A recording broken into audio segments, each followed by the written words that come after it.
So yes, I am a filmmaker here in Boston. This is my first time actually attending Roxbury Film Festival in person. I've always been watching the films online, and it's really great to be here today and seeing the films. I've seen these films before as well, but it is very, very different experience watching it in the theater with people on the big screen. It's absolutely fantastic, and upon rewatching it, I have even more new thoughts on these films, and they're all fantastic. Well, that's my share over there. Amazing. I'll have this pass around as things go on. But to start out, if you all could quickly introduce yourselves, your name, where you're coming from, and your role in the film that you worked on, that'd be great. And let me know if you need this questions again. I'm Carter Stewart. I am living from Chicago, and I'm the writer and director of Oracle in Delphi, Ohio.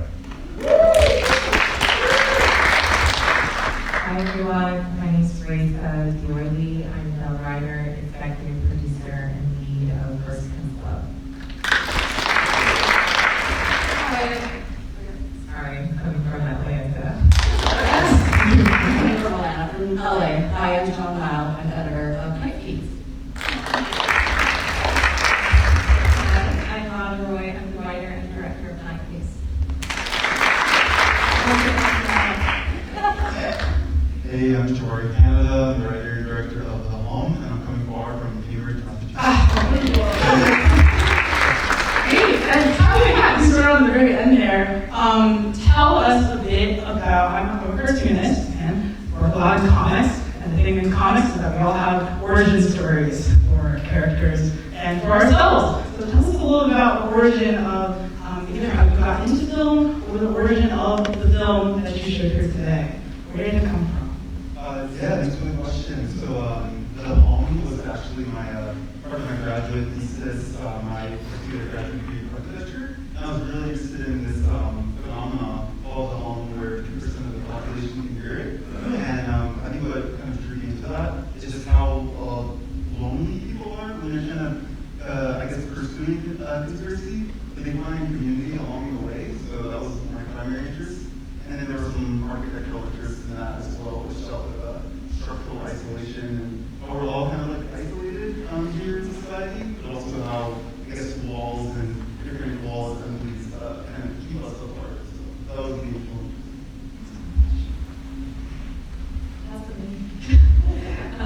I have been in the film industry for quite a while, like over 20 years now. I started as a dancer and then an actress and a singer, and realized that I was quite tired of the stories that I was seeing for people of color, and I wanted to be part of that change. And it's quite a spiritual journey, actually, but I ended up at the American Film Institute, and this is our thesis film. And I was also giving birth, and was told to postpone. So I was going through postpartum while experiencing what's happening in the world, and doing a graduate program that was like 16 hours a day, 7 days a week. And I didn't really have time to process, so essentially this film was me processing what I was experiencing in the world, and realized I needed to go get help after. Kind of came from the business for a while, acting, development, executive, and now editing. What drew me into Roxbury is I love horror. And also, I think like during our time at AFI, it was just really challenging to study, well, the events that were happening in Gaza and Spain and Congo, and I think our film kind of like, I don't know, allowed me to release a little bit of anxiety, tension, frustration, desperation into our film. That was powerful. So I'm a new filmmaker. This is the first film that I've ever written for. And I kind of got back into acting a few years ago after I moved to Atlanta. I took a screenwriting class in the fall of 2024, and we were told to write down a couple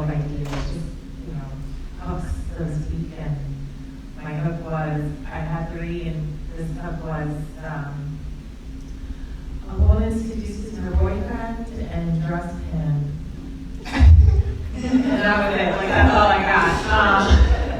And I just sort of like had to build a story around that cook.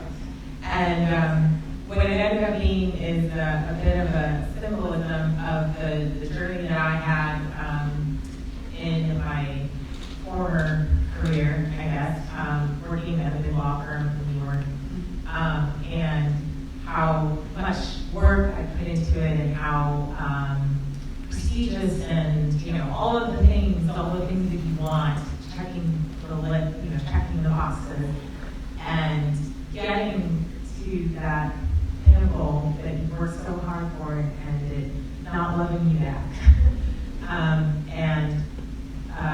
The word that I think of as grasping is like trying really hard to hold on to something that is clearly not meant for you, and how detrimental that can be.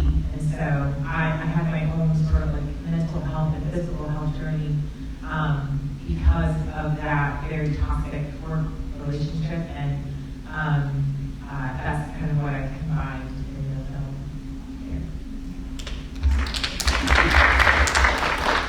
I'm also someone new to filmmaking. I was raised to be a doctor, a lawyer, or a businessman.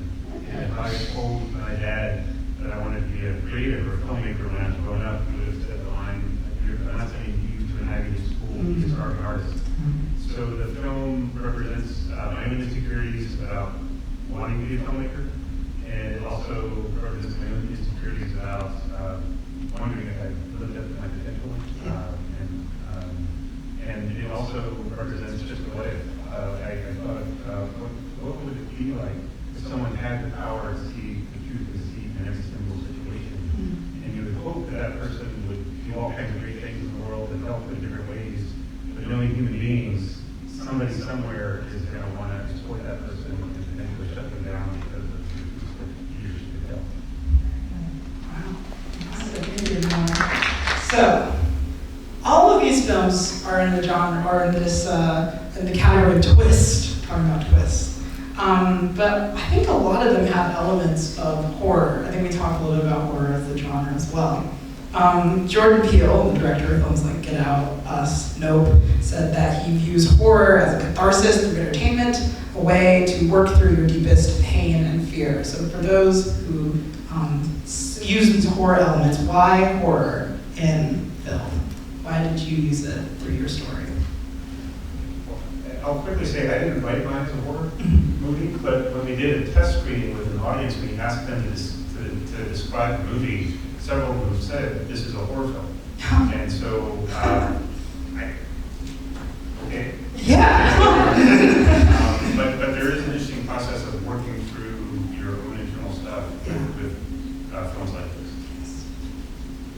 Yeah, I would agree. I actually did a private screening in Atlanta, and I was very confused by the audience's reaction because they just like laughed the whole time. And I was like, wait, is this a comedy? I thought, like, at least a thriller, maybe.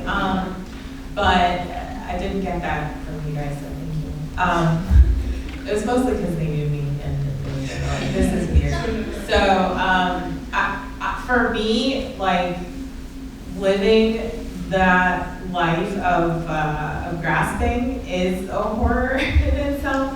I always say that like choosing, living a life that you didn't choose is the worst thing that you can probably do, because it has all of these like very terrifying elements. Think about like, not sleeping and stressing out and just not being able to like, I don't know, grasp reality in a sense, because you're so consumed by all of those thoughts of insecurities and imposter syndrome and all of the things. So I don't know, I think horror is what I lived in that moment, in that season, and I think that's what I wanted to reflect in this film. I still don't describe this film as a horror film.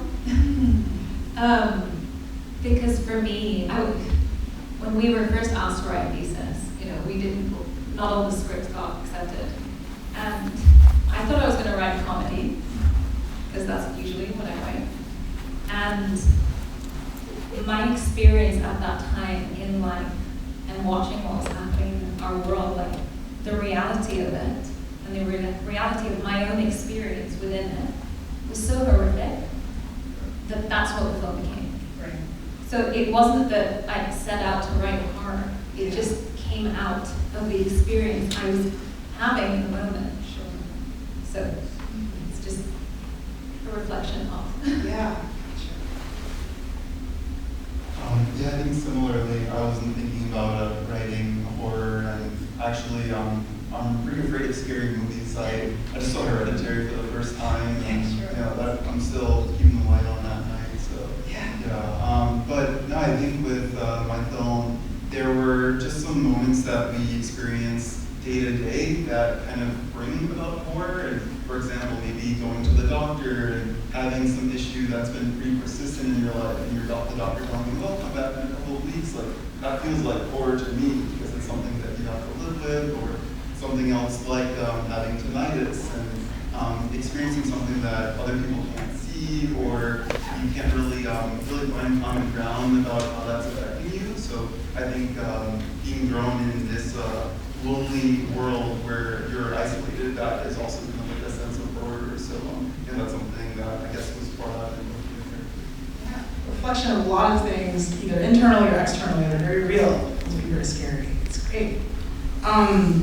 Some of these films, and I can say all of these films actually, a lot of the scenes required an intense level of acting with whether it's dynamics or intensity.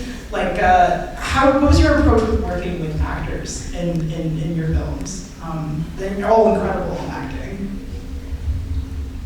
Yeah, I guess I'll start at, so there were 3 in my film, and Dana, one of the lead roles, she was actually just my next door neighbor at Emerson. Wow. Over, I guess, 14 years ago. Wow. So I just gave her the call, and she was happy to be a part of it. And then the other 2 were my professors in school. And the first character who was looking at the architectural model, he was an architectural acoustics specialist and a lecturer at MIT. So I had him as a professor. I'm like, I think he'd be really great on screen. And then it just kind of came together. Obviously, this is really personal to me, so I kept it real close. The lead actress is my best friend.